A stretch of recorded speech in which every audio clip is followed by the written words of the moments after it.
Hi! Sa video ito, pag-uusapan natin ang kapatirang Diablo Squad o mas kilala ngayon sa tawag na Guardians. Dito sa Pilipinas, napakaraming kapatiran ang naglipa na, mga kapatirang nagtayuan. Pero teka, hindi ito para magpasikat o para magkagulo ang isa't isa. Tinayo ito para magsilbi sa bayan, maging isang ehemplo ng kabataan. Tulad na lang ng bida natin ngayon, ang kapatirang Diablo Squad o Guardians. Konting kaalaman lang, alam mo bang hindi lang sa universidad nabuo ang mga fraternity o kapatiran? Tulad na lang ng Guardians Brotherhood na nauna nang sumikat bilang isang Diablo Squad. Ito ay samahan ng mga sundalo, mga tagapagligtas ng ating bayan. Pero teka, bakit Diablo ang tawag kung tagapagligtas sila ng bayan? Hindi ito demonyo o kung anong iniisip mo ha, dahil may mga meaning ang bawat isang letra ng Diablo. Tulad na lang ng D ay doubtless, ang I ingenious, ang A advocator, ang B barren, ang L liberty at ang O naman ay honest.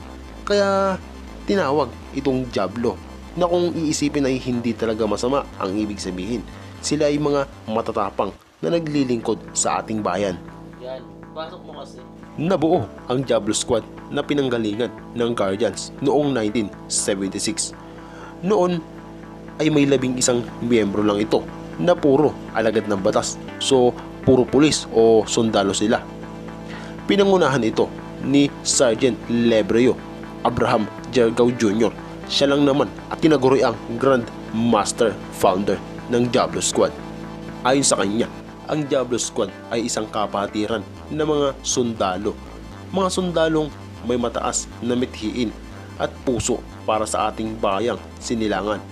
Alam mo bang isa siyang commander sa Sitio Kidana sa Maguindanao noon, at di kalaunan ay nalipat siya sa Barangay Bantog sa South Cotabato para sa bagong misyon nilang gagawin doon. At noong 1979 ay nailipat na naman siya sa Lanao del Norte. Dito niya na nakilala si Kapitan Hil Lapu-Lapu at si Kapitan Anastasio. Isa rin siya sa mga sundalong naroon.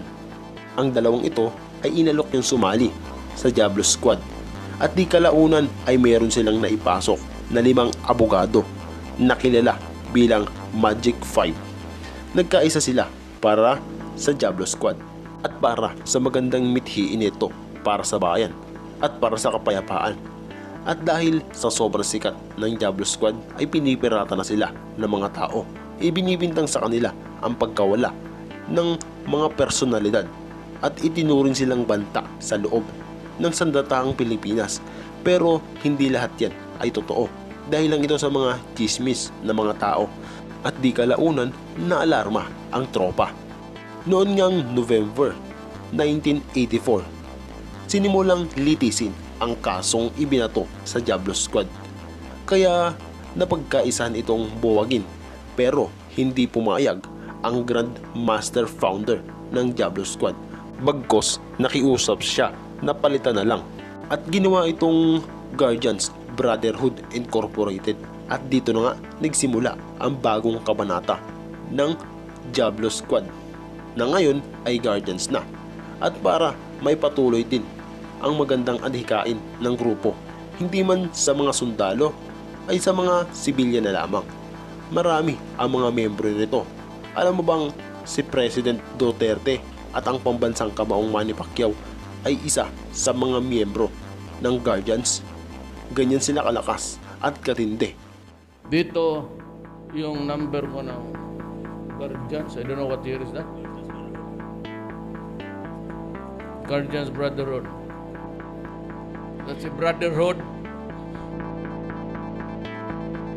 At bago tayo magtapos, uulitin ko, maraming salamat sa panonood nyo.